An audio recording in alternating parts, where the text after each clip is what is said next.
Hello YouTubers, Manny here from Manny's How-To Workshop with an updated video for my motorcycle stand that utilizes my quick check that is right underneath the stand. So this video is about this motorcycle wheel chuck, front wheel chuck, and basically I got this on Amazon, and I believe it was either 59 bucks or like 64, 65.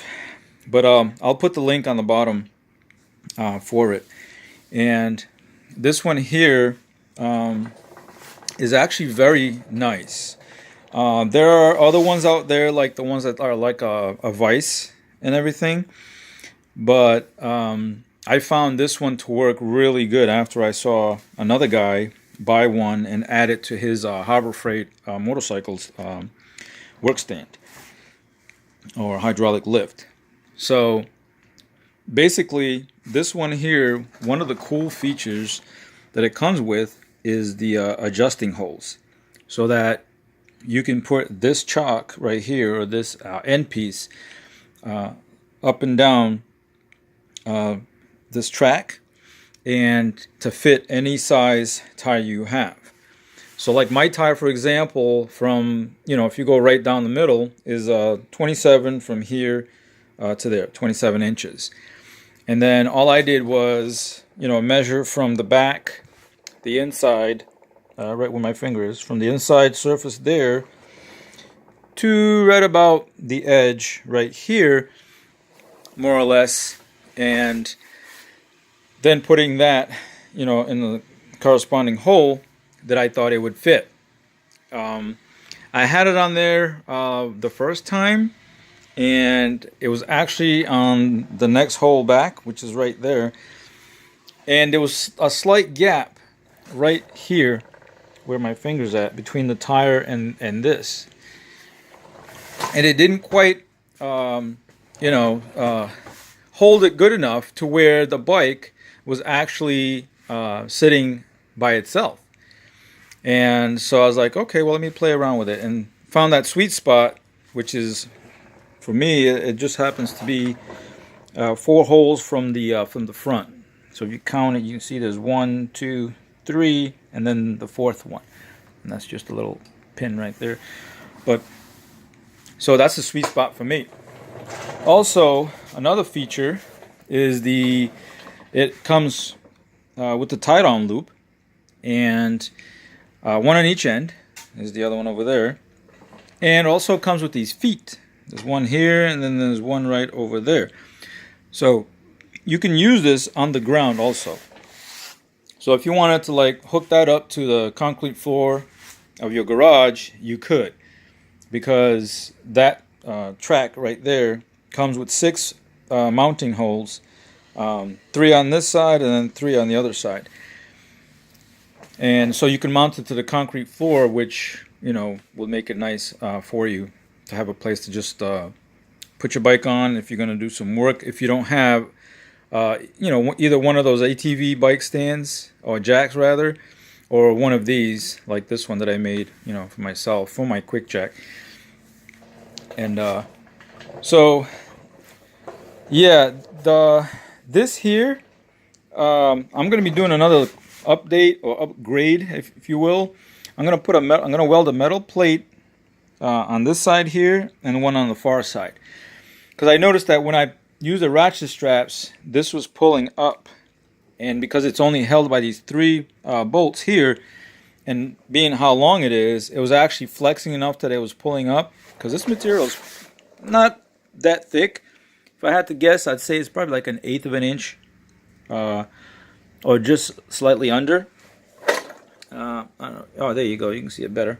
But so it does flex a little bit. So just as an added support, that's what I'm going to do. I'm going to put a little plate here, and then what I'm going to do, I'm going to screw it right to this frame right here with the lag bolt. So that way when I use the straps, the tie-down straps, even though it's going to pull on it, this is not going to raise. It's going to stay nice and firm. Originally, this is where I had put my little tie-down D-loop or D-ring, if you want to call it. And since this came with this, I'm going to continue to use that. I might take these, move them to the back just for added support if I needed to for later. But so what I'm going to do, I'm going to go ahead and release the straps, and you can see that the bike is going to sit or stand on its own. Okay, now this is going to be kind of difficult because normally I do both straps at the same time, and I'm going to do them one at a time, just so that it can do that. It can release it. So I'm just going to stand right here, and then once I pull this down, it's going to release some tension on the strap. See, like that one just let go. Hold on a second. There we go. Switch hands, and then once I pull this to the straight down position, this strap is going to release some tension. You saw the bike rise up a little bit, and you can see that this is totally loose now on this side and on this side as well. Oop, let me get to. There we go. Actually, and you see how loose that is, right? So the bike is totally being held up by this chock. Why? Because it's nice and snug right here, and it's nice and snug right here. And if you can see, my front tire is not that wide. If I had to guess, I'd say it's probably like 4 inches wide. And this morning, I was helping a buddy of mine. He had bought his Fat Boy over here, and we actually did the oil change on it. And the Fat Boy tires, as anybody knows, is probably like, in comparison to my tires, like that wide. And it fit right there in the chock, so nice that, you know, in the Fat Boys, my bike only weighs probably like 495. His is like close to 750, 800. And it stood right up on its own. And what's cool about that is that when the platform's down on the floor and you ride up there and it locks it in, because this pivots. So when it's in the down position that way, you know, you're able to come up. And as soon as the tire fits in the little nook, it tilts this way and it holds it in there. And then when you're ready to go back, you just pull back and it pivots right back again. It stays in that position until you're ready to come back up again. But as you can see, the bike is standing on its own, and I will go ahead and see, and I'm pushing on it. And yeah, I mean, it goes back a little bit. Let me see if you can see the front wheel, how much that's moving. I mean, you can see how much I'm moving it right there. But the cool thing is that it gives you enough time to be able to get off the bike, come around, put your straps in, and eventually I'm going to take these this end of the strap, hook it on here, and crunch it down so it stays there permanently.